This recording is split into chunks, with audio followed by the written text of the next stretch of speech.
उनके लोग कहते हैं मनमुना भाव विराट को सब कुछ की जरूरत नहीं है। चाहिए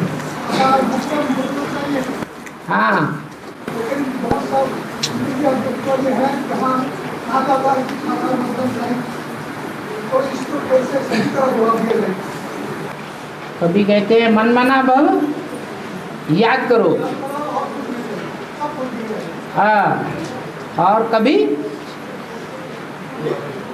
कभी कहते हैं साकार में निराकार का जरूरत नहीं है। हाँ, इसलिए कहते हैं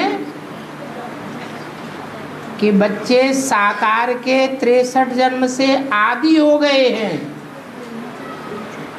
24 घंटे निराकारी याद में रह नहीं सकते हैं और हमारी याद को सहज करके बताया है। सन्यासियों की याद होती है निवृत्ति मार्ग की। निवृत्ति मार्ग की याद में वो सिर्फ आत्मा को याद करने के आदी होते हैं, वो भी बड़ी कठिनाई होती है। ज्योति बिंदु की याद में टिकने के लिए बाप प्रवृत्ति मार्ग का रास्ता बताते हैं। कहते हैं आत्मा अकेली कुछ नहीं कर सकती।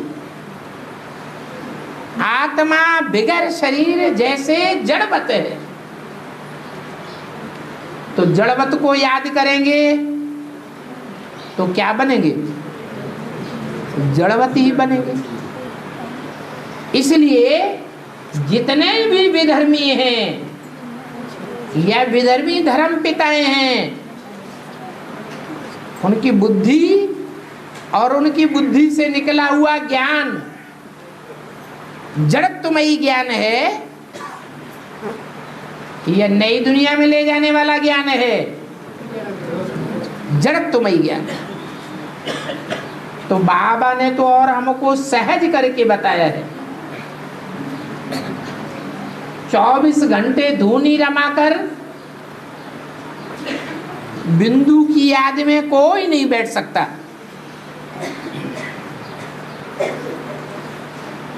एक के लिए गायन है जिसका नाम शिव के साथ जोड़ा जाता है। वो भी लंबे टाइम की प्रैक्टिस के बाद वो अवस्था बनती है, तब जाकर के कहीं निराकार और साकार की प्रवृत्ति बनती है।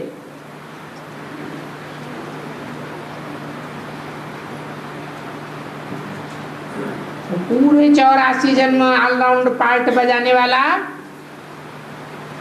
निराकार बाप समान मन मना भव, जैसा बाप निराकार चाहता है 100% वैसे ही संकल्प में रत रहता है। इसलिए याद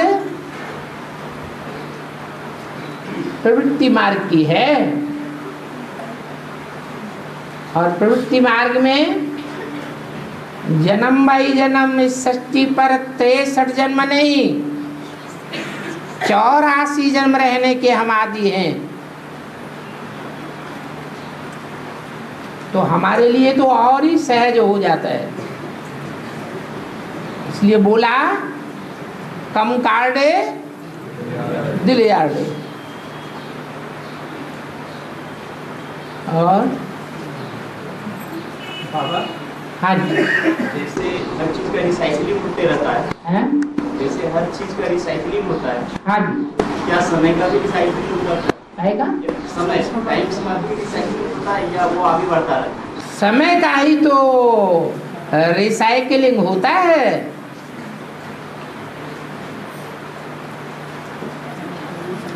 समय के अंदर बाप भी बंधायमान है। कहते हैं मैं भी ड्रामा में बांधा हुआ हूं।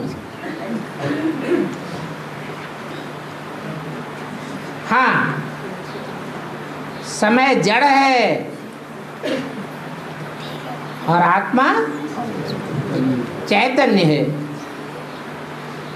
चैतन्य आत्मा निमित्त बनती है समय को परिवर्तन करने के लिए, रिसाइकलिंग में लाने के लिए निमित्त कौन है? आत्मा।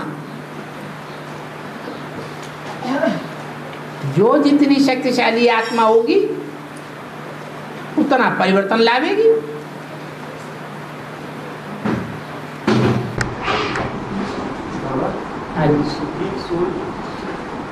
जैसे कोई आत्मा अभी पाठ बजा रही है, सेम टाइम में कोई फिक्सन नहीं हो टाइम का, क्या वो दूसरे जगह पाठ बजाएगा?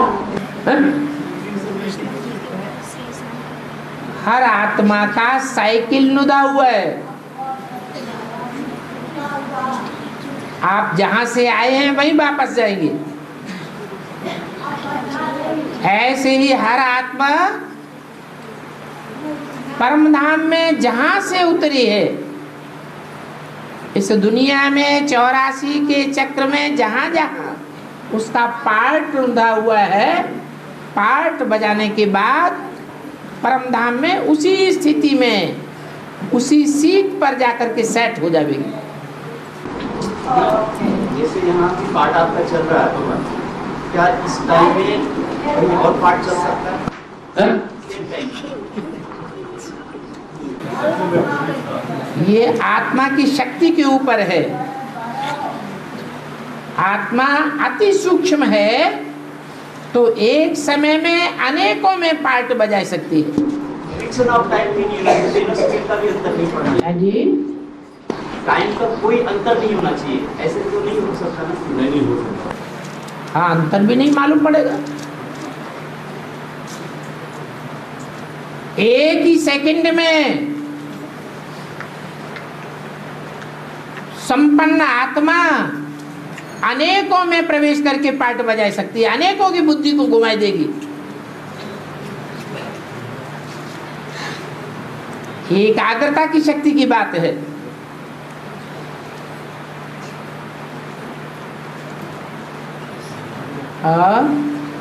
बाबा विष्णु जी को 100 नाक पर क्यों दिखाया जाता है?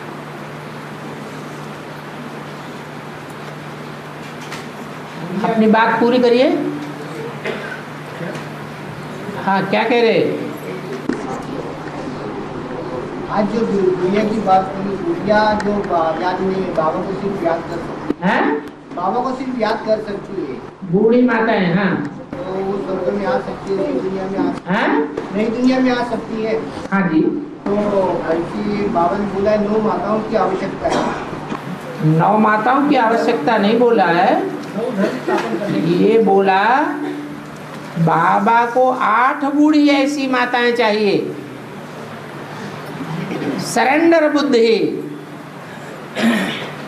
जो बाप की याद में रहकर तोतली भाषा में दुनिया वालों को संदेश देती रहे। हाँ, 9 नहीं 8। और मूल्य में आया था 9 माताओं की आवश्यकता है, 9 धर्म स्थापन करने के लिए। 9 धर्म स्थापन करने के लिए 9 माताओं की आवश्यकता है। बाप एक धर्म स्थापन करने के लिए आता है या 9 धर्म स्थापन करने के लिए आता है? बाप भेद पैदा करने के लिए आता है। 9 की आवश्यकता है कि अभी आगे जो स्थापना होगी, जैसे शुरू से धर्म स्थापना होता है, चलो तो बाप कराता है वो बाप से तो कि आप कराते हैं? आपकी हो गई, लेकिन अभी जो आगे से आपकी हो गई तो बाबा ही कराएंगे। उस बात सही है, बाबा कराते हैं। फिर क्या आपने धर्म के बाबा भेद बुद्धि पैदा कराते हैं। माताओं की बोला मंद बुद्धि है, तो उनको इंस्पायर कौन करेगा? बाबा ही करेगा ना। बोल तो दिया कि जो चीज यंत्र है, घिसते घिसते पूरा घिस गया, तो जितनी उसमें औकात है उतना ही काम करेगा ना, उससे ज्यादा काम कैसे कर जाएगा? इसलिए कुमारों के लिए बोला, कुमार जो चाहे सो कर सकते हैं।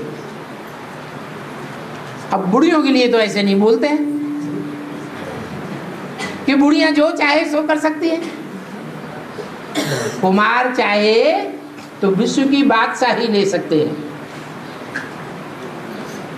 और चाहे तो सारी दुनिया का विध्वंस कर सकते हैं।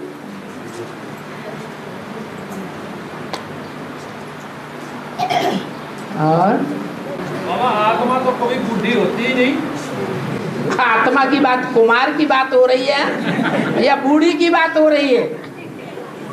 बूढ़ी आत्मा होती है, कुमार आत्मा होती है, यह शरीर को कहा जाता है। बहुत सुंदर।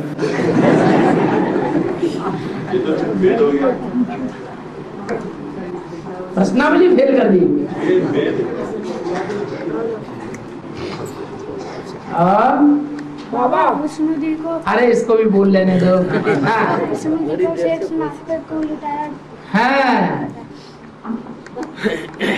ये बच्चा पूछ रहा है विष्णु जी को सांपों की सैया के ऊपर क्यों लिटाया जाता है? ये स्टेज दिखाई है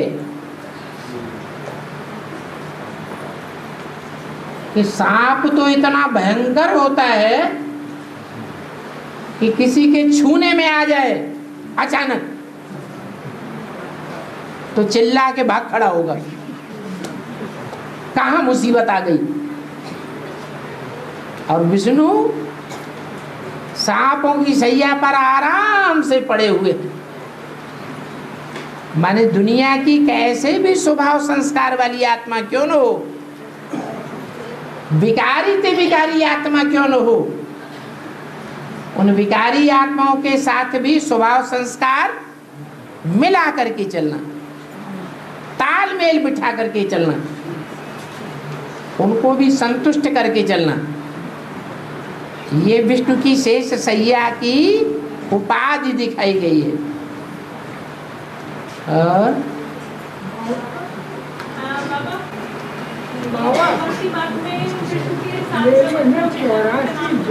ओहो, बूढ़े आदमी की भी बात सुन लो। बाबा हाँ। ये मेरे पशु पक्षी है तो और इनको यही वही जो नहीं मिलेगी। हाँ। तो ये अन्याय है। ये अन्याय है। और वो मनुष्य का भी जन्म ऐसा होता है कि इसी में उद्धार होता है। उत्थान हो जाए। अच्छा ये बताओ कि इंद्रियों से सुख दुख होता है कि बिना इंद्रियों के सुख दुख होता है? इंद्रियों से सुख इंद्रियों से ही दुख। अच्छा ज्यादा इंद्रियां होंगी तो ज्यादा सुख दुख होगा या कम होगा? ज्यादा होगा। अब जो कीड़े मकोड़े और पशु पक्षी होते हैं उनमें इंद्रियां कम होती हैं या ज्यादा होती हैं? कम होती हैं, तो उनको सुख कम होगा और दुख भी कम होगा। तो है क्या उनको वही जन्म मिलेगा क्या और जन्म मनुष्य का जन्म मिलेगा या नहीं? मनुष्य कहा जाता है जब मन है।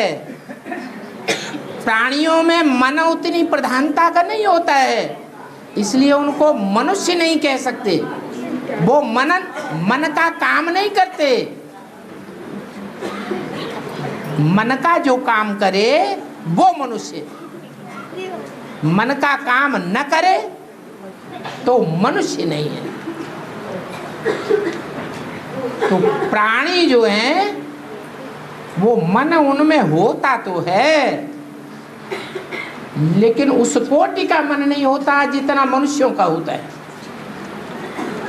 मन से ही सुख दुख भोगा जाता है। तो मनुष्य चाहे तो बड़े से बड़ा सुख भोग सकता है, और मनुष्य चाहे तो बड़े से बड़ा दुख भोग सकता है। सुख और दुख की पराकाष्ठा मनुष्य के जीवन में है,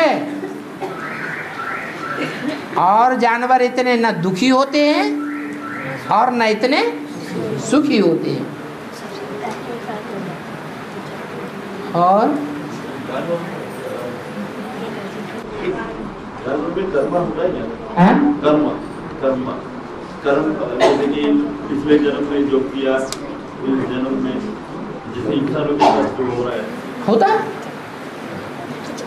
ये नहीं कि इस जन्म में जो शेर है वो हर जन्म में शेर ही बना रहेगा? अरे शेर से चीते पैदा हो जाते हैं।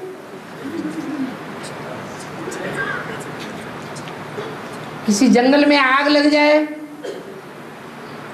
सारे शेर खत्म हो गए, शेरनी बच गई और उसको बुल्ला कुत्ता मिल गया। तो काम विकार ऐसी मनोवृत्ति है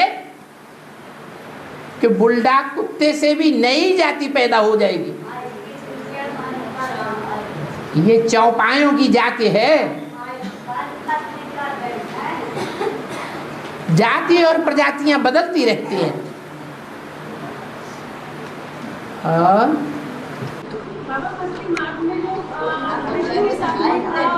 मथुरा का नाम जोड़ा जाता है, मथुरा वृंदावन और राम के साथ अयोध्या, इसका मतलब कृष्ण के साथ मथुरा का नाम जोड़ा जाता है। कृष्ण के साथ मथुरा का नाम जोड़ा जाता है। हाँ, राम के साथ अयोध्या, राम के साथ अयोध्या। हाँ, इसका वेद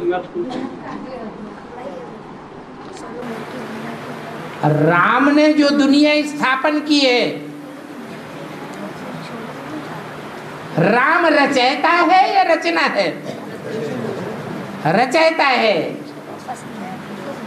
और कृष्ण रचना है। जो ऊंचा होगा वो ऊंचा काम करेगा और नीचा होगा तो नीचा काम करेगा। इसलिए शास्त्रों में कृष्ण की बहुत बढ़ाई कर दी है। कृष्ण को गीता में भगवान साबित कर दिया।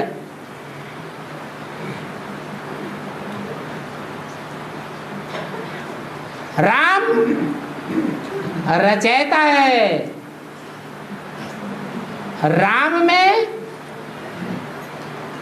निराकार भगवान प्रवेश करके नई दुनिया रचता है। उस नई दुनिया का कृष्ण पहला पत्ता है, पहली पहली रचना है।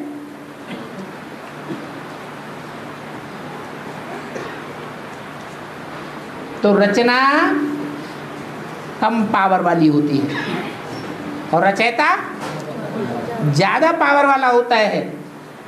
जो जितनी पावर वाला होता है वो उतनी ही पावरफुल चीज तैयार करता है। स्वर्ग है पावरफुल चीज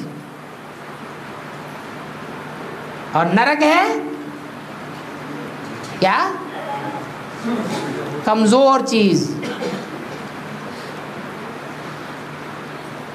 कृष्ण को नर कहें या भगवान कहें, वो नर है। नर से नरक बनता है। राम भगवान की कोटि पर पहुंचता है, भगवान बनता नहीं है। भगवान बनने के लिए पुरुषार्थ करता है। ये स्टेजेस हैं, ऊंची से ऊंची स्टेज है भगवान।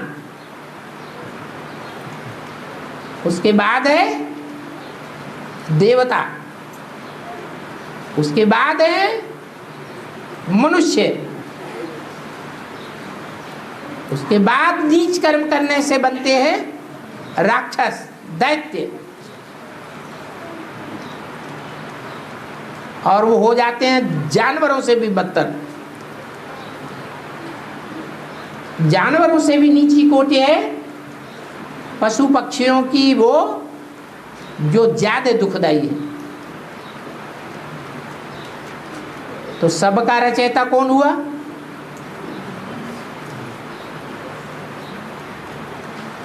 भगवान शिव।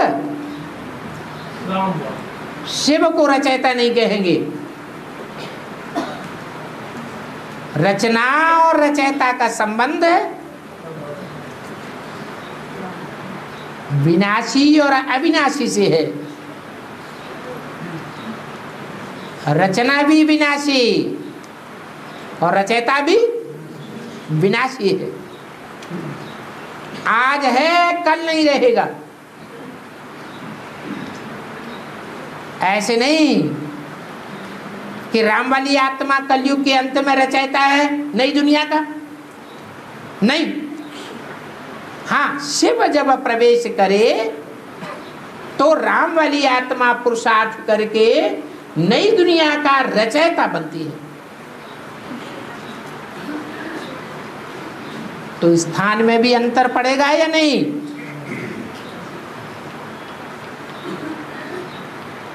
ऊंचे ऊंचे साहूकार घराने के होते हैं, उनका फर्नीचर कैसा होता है? आलीशान फर्नीचर होता है। गरीब आदमी होगा, टूटा खटोला होगा। तो ऐसे ही उनका स्थान है अयोध्या। ऐसी दुनिया रचते हैं जहां युद्ध का नाम निशान नहीं हो, मनसा का भी युद्ध न हो, आपस में संस्कारों की भी टकराहट नहीं होनी चाहिए, वाचा की टकराहट, कर्मेंद्रियों की टकराहट, ये तो बहुत दूर की बात हो गई।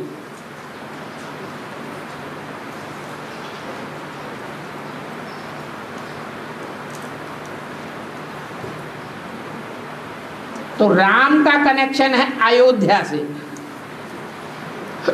और कृष्ण का कनेक्शन है मथुरा। मथ माने यह मथ, और माने जांग, और माने जांग। उनका ऐसे स्थान से कनेक्शन है जहां जांग को मथा गया है।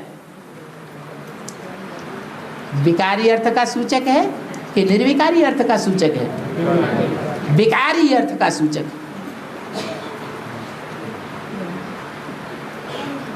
नर से नरक बनता है, विकार बनते हैं, और भगवान से स्वर्ग बनता है। नर से नर भी तो बनाने वाला कौन है? तो अंतर क्या हुआ? बनाने वाले का अंतर हुआ या नहीं हुआ? तो बनाने वाले का अंतर हो गया। वो ही नर है। राम वाली आत्मा भी होती है कलयुग के अंत में, वो ही नर है। कृष्ण वाली आत्मा भी है। कृष्ण वाली आत्मा अंतिम जन्म में दादा लेखराज से जो रचना तैयार हुई, कौन सी संस्था बनी? ब्राह्मण संस्था बनी। वो कौन से कुल के ब्राह्मण बने? कुखवंशावली ब्राह्मण बने। और राम से मुखवंशावली में भी श्रेष्ठ ते श्रेष्ठ सूर्यवंशी वंशावली तैयार होती है। एकदम फिल्टर होता रहता है, फिल्टर होता रहता है। थोड़ा भी नुक्स हुआ कैंसिल। इंतजार करो और पुरुषार्थ करो।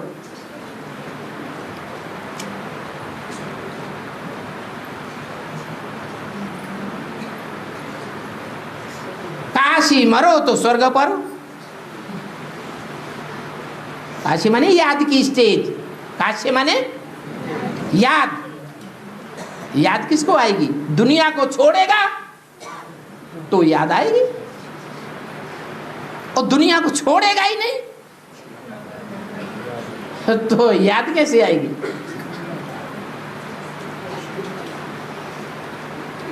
और बाबा, गांधारी ने महाभारत का युद्ध खत्म होने के बाद कृष्ण को श्राप दिया था कि तेरा कुल नष्ट हो जाएगा। इसका भी अर्थ में क्या अर्थ है? गांधारी है कौन? है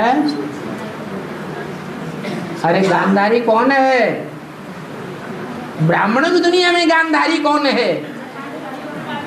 हैं? अरे एडवांस वालों को तो सारा ज्ञान मिल चुका है।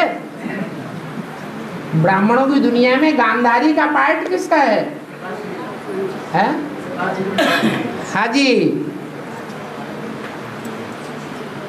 अंधी थी या अंधी बनकर के दिखाया? दिखाया। ऐसे नहीं कि भगवान को जानती नहीं थी, जानती तो थी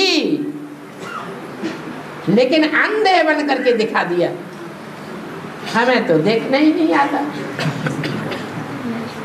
इसको फॉलो करती थी, अंधे को फॉलो करती थी। वास्तव में सच्चे सच्चे अर्थों में मोह में धृतराष्ट्र अंधा था या गांधारी अंधी थी? धृतराष्ट्र अंधा था। मेरा बच्चा, इसको भी वरदान दे दो, इसको भी वरदान दे दो, इसको भी वरदान दे दो। ब्रह्मा ने क्या किया? कोई भी धर्म का बच्चा हो, आओ गोद में पलो, सबको वरदान दे दिया। सब मेरे बच्चे हैं।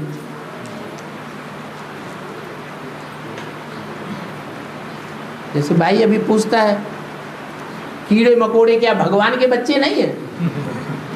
इसका मतलब भगवान के बच्चे हैं तो भगवान अपने बच्चों में आके परवरिश भी करेगा। फिर तो कुकर अवतार, सुकर अवतार, कच्छ अवतार, मच्छ अवतार, उन बच्चों में आके भगवान को अवतार लेना पड़े कि नहीं लेना पड़े? लेना चाहिए। तो भगवान की भी दुर्गति कर दी।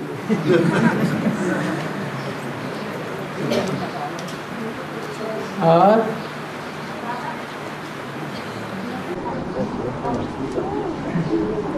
बाबा, मेरा प्रश्न यह है कि हम आत्माएं नहीं जानती हैं कि परमात्मा ने मतलब हमको यहाँ पर भेजा है, और जब हम आत्माएं ऊपर से जब नीचे उतरती जाती हैं अपने आप को भूल जाती हैं, लेकिन भगवान को याद करते हैं, लेकिन फिर वो हमको यहाँ क्यों भेजते हैं इस तरह की दुनिया में?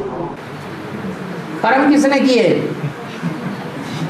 अभी भगवान आया हुआ है, जो भगवान कहता है वही करते हो। अरे रुको तो समझ तो लो, भगवान जो कहता है वही करते हैं, उल्टा भी करते हो। उल्टा करते तो भुगतेगा कौन? भगवान की गलती। भगवान ने बता दिया ये शूटिंग काल है, रिहर्सल हो रही है, रिकॉर्डिंग हो रही है, अनेक जन्मों की रिकॉर्डिंग हो रही है।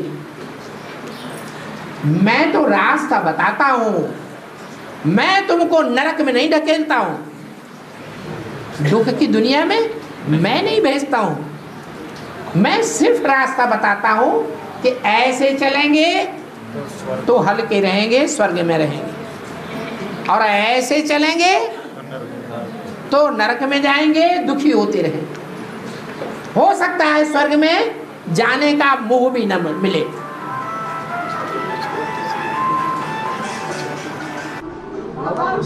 हाँ जी, मधु का शिकार का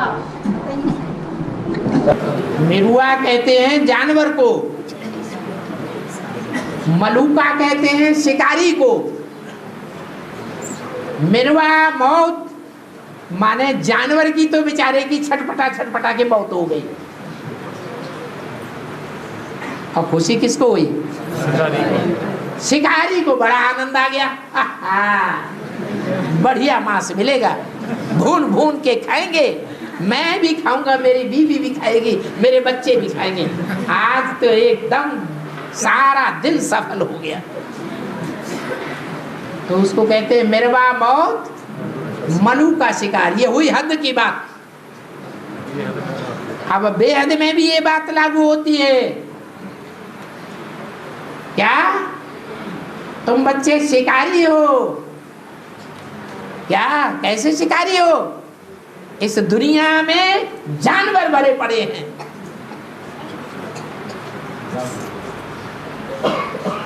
देव आत्माएं इशारे से समझ लेती हैं,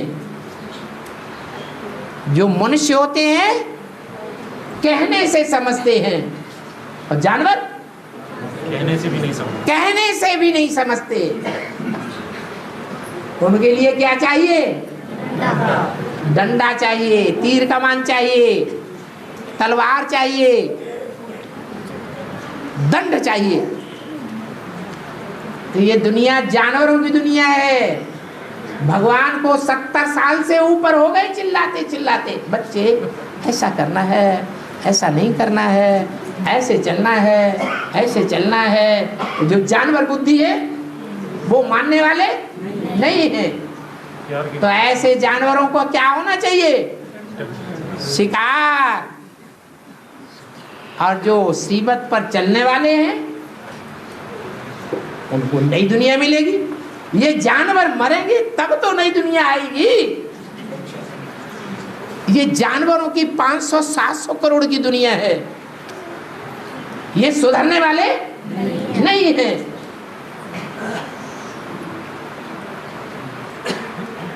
इनकी ये मेरवा मौत, इन जानवरों की मौत आए, ये कोई गाली नहीं है। सच्चाई है या गाली है? ये सच्चाई है। तब हमको स्वर्ग मिलेगा, नहीं कि अपने गंदे वाइब्रेशन से हमारे अच्छे वाइब्रेशन को भी सत्यानाश करती रहेगी।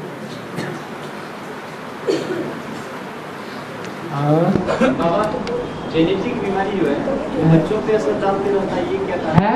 जेनेटिक बीमारी जो आनुवंशिक बीमारी होती है, आनुवंशिक बीमारी, हाँ जी, पीढ़ी दर पीढ़ी चलती रहती है। हाँ। इसका कारण इसका कारण भी पूर्व जन्म है।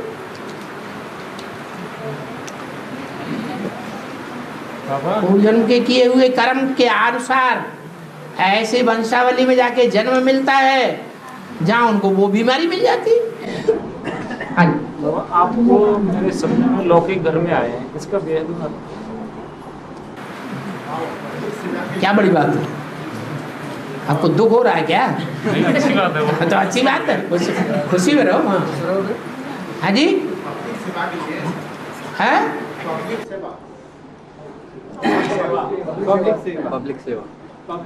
पब्लिक सेवा। हाँ, उसके लिए क्या हम बच्चे मुरली के आधार पर फ्लेक्सिबल कोई चित्र बैनर, फ्लेक्सिबल बैनर तो कंप्यूटर में बनता है पोस्टर। हाँ, श्रीमत के आधार पर के बना के हम मतलब सर्विस कर सकते हैं। वो तो मुरली में ही बोल दिया, जो ज्ञान के खास खास पॉइंट है वो बड़ा बोर्ड बनाओ, बैनर बनाओ, उस पर लिखो मोटे मोटे अक्षरों में, और चौराहों पर बड़े बड़े स्थानों पर लगा दो। आपके मतलब एक ये प्रसिद्ध करो, या आपके बगल में तो रखा गया है, भेजा गया है आपके पास, थोड़ा देख लीजिए। बताओ ना क्या है। हाँ, हमने तो रखा गया।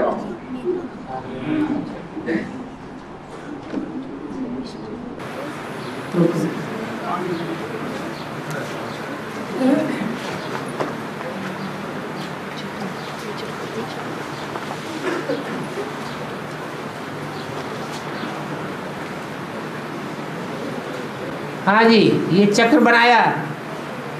हाँ, तो इसमें बाबा का परिचय, साथ साथ बाबा का अवतरण के बारे में, उसके साथ साथ हमारी जो ज्ञान है, एडवांस ज्ञान, उसी के बारे में सब समझाने के लिए एक कागज भी पूरा आपके पास होकर देखिए, उसमें सब प्रश्न भी लिखा गया है, उसका समाधान।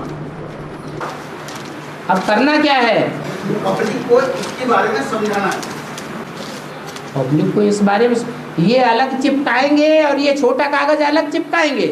उसी कागज मतलब उसी चित्र के ऊपर वो सारे प्रश्न का हल किया जाए। ये बैनर तो आपने बनाया, लेकिन ये कोई नया बनाया नहीं है, ये तो वही सृष्टि चक्र है जो बाबा ने तैयार किया कराया है साक्षात्कार से। अब इसके बारे में जो डिटेल बतानी है वो छोटे पेपर में छपाने से क्या होगा?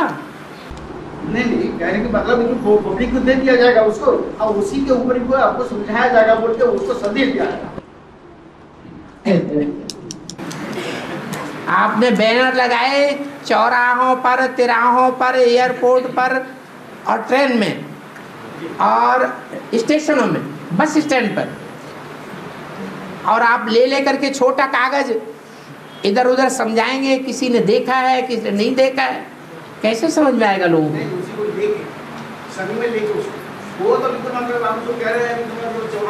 ऐसे जाने कितने पंपलेट छप चुके हैं।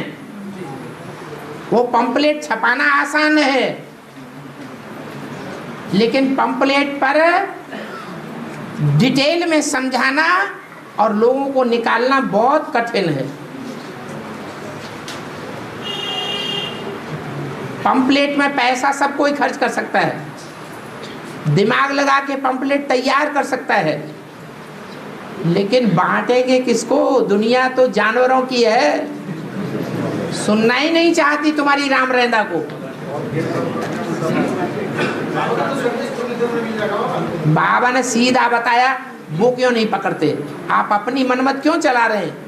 मुरली में बता दिया कि बड़े बड़े पोस्टर बनाओ, उसमें लिखो गीता का भगवान कृष्ण नहीं है, शिव शंकर भोलेनाथ है, तो लोगों को अजूबा लगेगा। भगवान सर्वव्यापी नहीं है, एक व्यापी है। मनुष्य आत्मा 84 लाख जन्म नहीं लेती है। मनुष्य आत्मा रूपी बीज सिर्फ मनुष्य जाति में जन्म लेती है।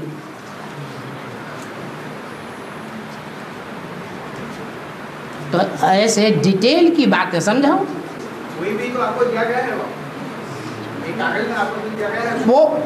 वो पोस्टर दिया हुआ है, उसमें नीचे फोन नंबर दिया हुआ है। वो फोन नंबर लगा के खुद ही पूछेगा आपने ये क्या लिखा, तो घर बैठे बैठे आप सुनाओ, पंपलेट भी देने की दरकार नहीं है। और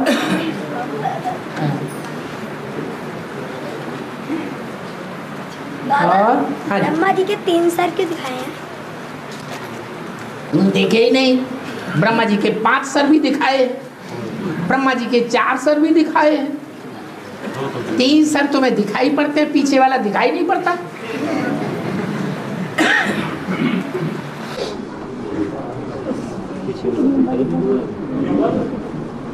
इसी के बाद 12 ग्रुप के बाद 4 स्थापना के, 4 पालना की और 4 विनाश की हैं? काहे के 12? सूर्यवंशी हाँ, सूर्यवंशी के 12 ग्रुप, 12 का ग्रुप। हाँ, इसमें 4 स्थापना, 4 पालना, 4 विनाश। हाँ जी। इसमें बताया 8 बताया कि 8 धर्मों के वो पूर्वज हैं, मानव धर्म के पूर्वज भी, 3 आत्मा रखी बाबा वो किस धर्म से करेंगे हैं? 12 ने बाबा 9 तो 9 धर्म की जो आत्माएं हैं वो 9 धर्मों के पूर्वज हो गए, और 3 जो लास्ट में रह गई वो उनका किस धर्म से कनेक्शन होगा? जो 9 धर्मों की पूर्वज हैं उनमें कोई अर्धनास्तिक है? नास्तिक वालों को नहीं मिलता ना, आर्ट समाजी नास्तिक है। हाँ, अर्धनास्तिक है या नहीं है ना? जो अर्धनास्तिक है उसमें बीज पड़ा हुआ है विनाश का, उसको स्थापना की तरफ मिलाएंगे या विनाश की तरफ मिलाएंगे? विनाश ही है। 4 हो गए। 12 का ग्रुप है। हाँ जी। 9 के अलावा 3 और आत्माएं आती है ना। जो 4 बीज हैं उन 4 में से 3 हैं विनाशी धर्म के मुखिया, राम के 3 भाई थे। राम के 3 भाई। उन 3 में सभी विधर्मी आ जाते हैं। और फिर वो राम के 3 भाई तो फिर अपने अपने धर्मों को कभी मुखिया होंगे ना, इस्लाम धर्म का भी इसका मुखिया होना चाहिए। हाँ हाँ हाँ जी हाँ। महाराज में डबल एक ही मतलब एक ही आत्मा 2 बार कैसे आएगी महाराज? एक ही आत्मा में 2 बार जन्म नहीं, अनेक बार जन्म लेती है, 2 बार क्यों? 108 की माला बनेगी, 108 मंत्र होने चाहिए ना। हाँ। एक मंत्र का डेफिनेशन 2 बार हो गई है। हाँ? राम के जो भाई हैं वो तो विनाशी हो गए, सूर्यवंशी के 12 ग्रुप में आते हैं, 10वां 11वां 12वां। हाँ। और जो 10वां मंत्र का इस्लाम धर्म का बीज है, बौद्ध धर्म का बीज और कृष्ण धर्म का बीज है, वो भी तो बाबा अपने 12 के ग्रुप को कंट्रोल करेगा ना। बौद्ध धर्म का नहीं, 12 इस्लाम का भी ग्रुप है, 12 बौद्धिक का भी, 12 क्रिश्चियन का भी है, तो उनका मुखिया वहाँ पे कौन है? बौद्ध धर्म का मुखिया बौद्ध, राम के 3 भाई में से उनका भाई। इस्लाम धर्म का मुखिया इस्लामी, वो मुस्लिम धर्म का भी मुखिया हो गया।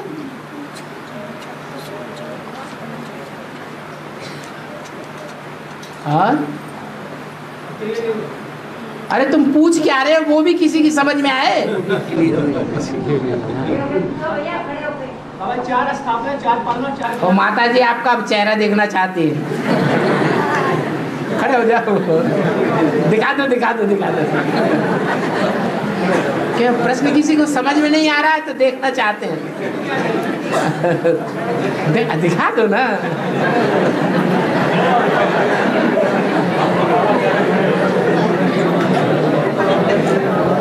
बूढ़ी माताएं आपका चेहरा देखना चाहती हैं। अच्छा, किसी ने इनका प्रश्न समझा हो तो बताए। हाँ बोलो। अब हम तो ये कहना है कि 9 धर्म के 12 ग्रुप के 108 बनते हैं ना। 9 धर्म के 12 ग्रुप के 108 बनते हैं। 9 धर्म के नहीं है। देखो हम तो ये कहते हैं 12 मंत्र के 108 तो माला बनते हैं 9 धर्म का। 108 की जो माला बनती है उसमें 8 हैं आस्तिक टोटल। हाँ जी, जो 8 आस्तिक हैं उनके अलावा जो 3 और बताए गए हैं दूसरे धर्म के मुखिया, वो उनमें नास्तिकपना भरा हुआ है, वो भगवान के साकारी रूप को मानते ही नहीं। 12 के सूर्यवंशी के 12 का ग्रुप वो 3 आत्मा आ गए ना बाबा। हाँ, तो राम के 3 भाई आ गए उसमें ना। भाई आ गए ना। राम के 3 भाई कोई वो सूर्यवंशी जो आ गए उनमें अंतर है कि नहीं फिनिशिंग में? 12 के ग्रुप में आ गए ना। हैं? सूर्यवंशी के जो 12 का ग्रुप है उसके अंदर आ गए ना। हाँ 12 में आ गए, लेकिन वो अंतर है उनमें फिनिशिंग में। हाँ ये कह रहे हैं कि उसके बाद में जो 9 और जो ग्रुप है, हाँ? राम सूर्यवंशी और चंद्रवंशी इस्लामी बौद्ध जो और ग्रुप है 12 हाँ उसमें भी उनका नंबर आता है ना। नहीं, उनका कहना वो है वो नहीं आएंगे। वही वो क्लियर करना है। वो तो सूर्यवंशी है। सूर्यवंशियों में भी कंप्लीटनेस तब आएगी जैसे शिव भगवान तब है जब स्थापना भी कराए, पालना भी कराए और विनाश भी कराए, तब है शिव भगवान। ऐसे ही सूर्यवंशियों का जो हेड है उसका काम भी तब पूरा होगा जब वो स्थापना भी कराए, पालना भी कराए और अंत में विनाश भी कराए। उसके निमित्त वो 3 हैं। बाबा वो राम के 3 भाई वो 12 के ग्रुप में आ गए ना। 12 के ग्रुप में आ गए, लेकिन उनका काम ही है स्पेशली। विनाश करना उनका काम। हाँ जी। तो आप फिर जब इस्लाम धर्म का जो 12 का ग्रुप बनेगा उसका मुखिया वो आपने कौन होगा? वो भी तो विनाशी है। वो तो लक्ष्मण की आत्मा नहीं होगी ना। लक्ष्मण भी वो भी विनाशी है। बौद्धी सारे इस्लामियों के और क्रिश्चियंस के प्रभाव में आ जाते हैं। उनका वो मुखिया कौन होगा? किसका? इस्लाम धर्म का जो 12 का ग्रुप का मुखिया वाली आत्मा कौन सी आत्मा? वो अलग भरत नहीं होगी ना। भरत वाली आत्मा नहीं, ये सूर्यवंशी हैं, ये आदि के हैं। सूर्यवंश आदि का है या मध्य का है या अंत का? तो आदि के ही हैं चारों। इनकी वो डिक्लेरेशन अभी यज्ञ में नहीं आए हैं? इस्लाम धर्म के जो 12 बनके हैं हाँ, वो भी यज्ञ में नहीं है। उनका मुखिया भी यज्ञ में नहीं है। 12 यज्ञ में नहीं है। इस्लाम धर्म का जो मुखिया है हाँ, तो भरत वाली आत्मा तो कंट्रोल नहीं करेगी। अरे विनाश का काम लास्ट में होगा कि फर्स्ट में होगा? तो जब उनका काम होगा तो मैदान में देखने में आएंगे।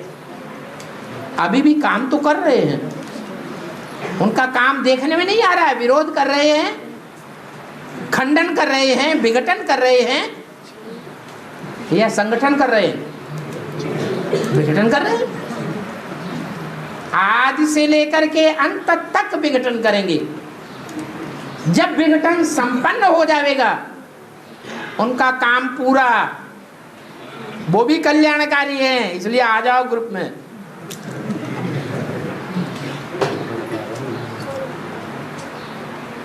और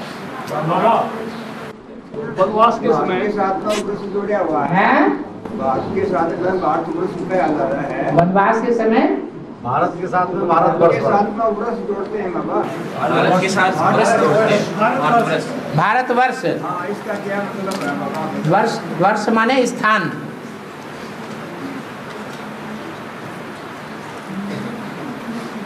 हाँ जी बाबा, वनवास के समय राम के साथ लक्ष्मण को सदा साथ निभाते हैं। हाँ तो क्या अब बुद्ध धर्म की आत्मा राम का सहयोग कर रही है? हैं?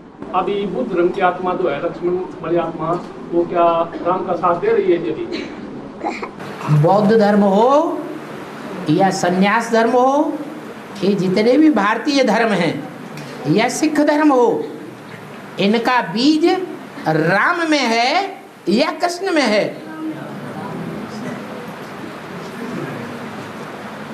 इनका बीज किस में है? बौद्ध धर्म का बीज किस में है? संन्यास धर्म का बीज किस में है? राम वाली आत्मा प्रवृत्ति मार्ग की पक्की है या कच्ची है? हैं? पक्की है। फिर इसलिए जितने भी और धर्म हैं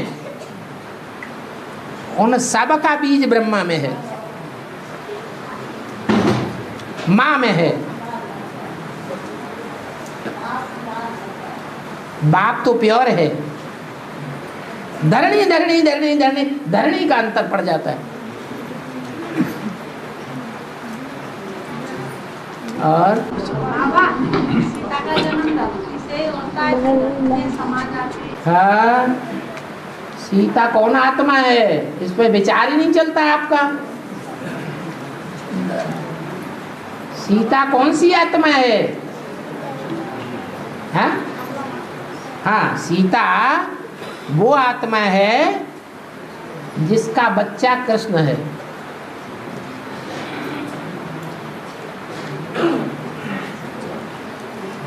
कृष्ण माने चंद्रमा।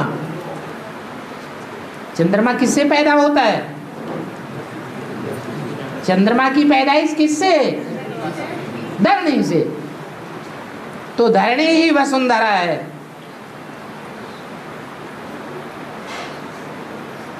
वो पृथ्वी है, भारत माता नहीं है। भारत माता का छोटा रूप है कन्या का।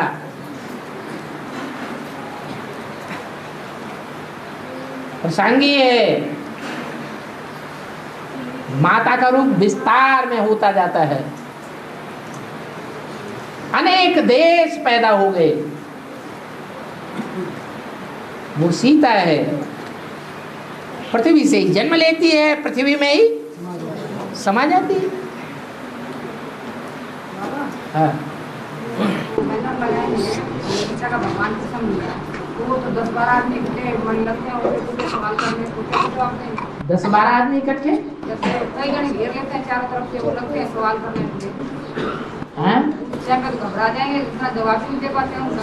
क्यों घबरा जाएंगे? इतना कहाँ दे पाते? उनसे समझाओ, किसी गांव में कोई कुत्ता जाता है और ढेर के ढेर कुत्ते उसको चारों तरफ से चीथने लगते हैं, तो ये कुत्तपना करना अच्छा या हम मनुष्य हैं इंसानियत में रहना अच्छा? उन्हें पहले समझाओ। एक एक करके एक एक आदमी पूछेगा तो जवाब मिलेगा ना। सारे इकट्ठे होकर के एक आदमी से जवाब करेंगे तो जवाब कैसे मिलेगा?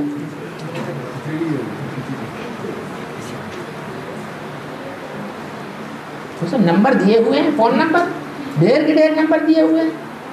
अलग अलग जगह चले जाओ, टाइम दो तो हम आपको अलग अलग टाइम पर अपने घर में सारे सबको समझाएंगे।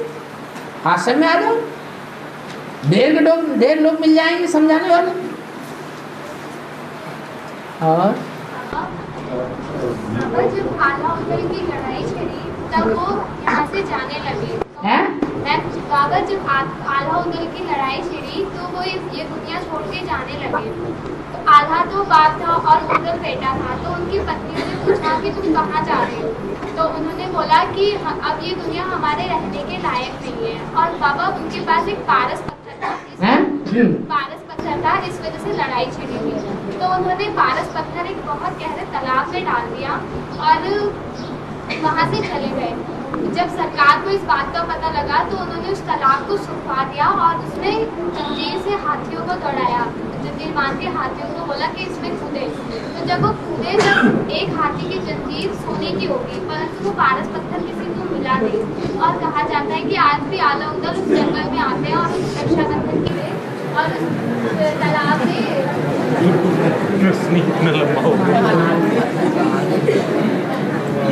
आजकल टीवी चला है, टीवी, और टीवी में दुनिया भर की कथा कहानियां आती हैं। स्पर्धा हो रही है, हमारा चैनल ज्यादा देखा जाए, हमारा चैनल ज्यादा देखा जाए, तो मनमोहक कहानियां सुनाते रहते हैं, दिखाते रहते हैं। बच्चों को तो मजा आता है, कुछ भी हो, ज्ञान की बातों में तो मजा आता नहीं उतना। बाबा ने क्या बोला है? बाबा ने शास्त्रों की कौन सी बात सच्ची बताई है, कौन सा सार निकाल के हमको दिया है, उसमें मजा नहीं आता। काय में मजा आएगा? जो दुनिया वाले बोलते हैं उन बातों में बहुत मजा आता है। अरे ये आला उदल भी कोई दूसरी बात नहीं है जो उन्होंने आला में लिख दिया, ऊंची गद्दी आला बैठे बादर 3 हाथ रह जाए। अरे ऐसी कोई ऊंची गद्दी थोड़ा ही होती है, ये तो अतिशयोक्त अलंकार है। ये विश्व की बादशाही की गद्दी मिली उनको, आला को। उनका नाम सारी दुनिया में आला नाम हो गया, ऊंचा नाम हो गया। उदल उनका बच्चा है, वो भी बहुत पावरफुल है। उन दोनों को पारस पत्थर मिला है, स्पर्श करने मात्र से ही लोहे को सोना बना देता है। तो शिव बाबा की कमाल है। जिन बच्चों में प्रवेश करते हैं वो रामकृष्ण रूपी बच्चे, जिन जिन आत्माओं के संपर्क में आते हैं अपनी संपन्न स्टेज में, वो आत्माएं चेंज हो जाती है। कैसा भी पत्थर बुद्धि हो, लोहा बुद्धि हो, उसकी बुद्धि सोने की हो जाती है।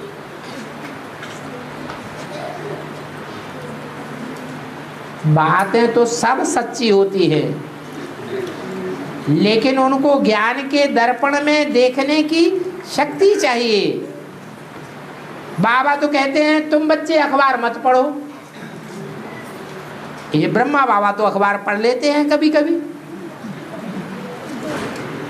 तो उनकी दृष्टि अलग है, वो उसमें से बेहद की बातें निकालते हैं। बाहर की दुनिया में जो कुछ भी होता है उसका अक्स ब्राह्मणों की बेहद की दुनिया में भी पड़ रहा है, लेकिन उसका तालमेल बैठाने के लिए ज्ञान की बुद्धि चाहिए, ज्ञान की आंख चाहिए। नहीं तो डिटेल की बातों में जाने से कोई फायदा नहीं मिलता। हाँ जी, कृष्ण का जन्म और कृष्ण का राज तिलक, कौन से कृष्ण का राज तिलक, कौन से कृष्ण का राज तिलक और कौन से कृष्ण का जन्म? बच्चे के रूप में जन्म, बच्चे के रूप में। जब सबका ये शरीर छूट जाएगा अब बूढ़ी माताओं का तो पक्का ही समझो। बाकी जो वेद का कृष्ण है, जिसका शास्त्रों में वर्णन है कि कंस की दुनिया के बीच में कृष्ण का जन्म हुआ, उसको हो सकता है आप भी देखें और आपकी भी बुद्धि में आ जाए।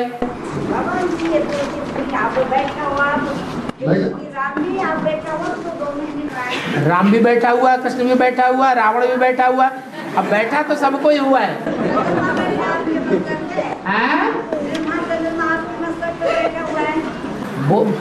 वो किसके मस्तक पर क्या बैठा हुआ है वो तो साक्षात्कार करने वालों को दिखाई पड़ता है, हमको तो नहीं दिखाई पड़ता। हम कैसे माने?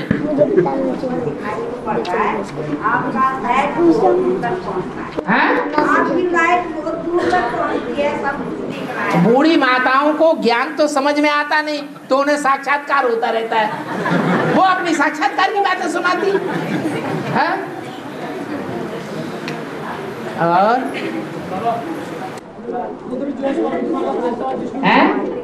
माला बनाता है और विष्णु माला बनाता है। बाबा इसमें माला बनाने के बाद सुई की जरूरत पड़ती है और सुई और धागे की जरूरत पड़ती है बाबा। जब तक मन के अंदर बाबा सुई प्रवेश करके पार नहीं होती है वो माला बनी जा सकता। सुई धागे की जरूरत पड़ती है। सुई का जो है मनका को बाद सुई से आर पार होना पड़ेगा, तभी माले में फिर हो जाएंगे। बाबा इस सुई वेद में सुई का क्या अर्थ है? बुद्धि। तो हाथ है बाबा ना, बुद्धि हाथ भी है, बुद्धि पाँव भी है और बुद्धि सुई भी है।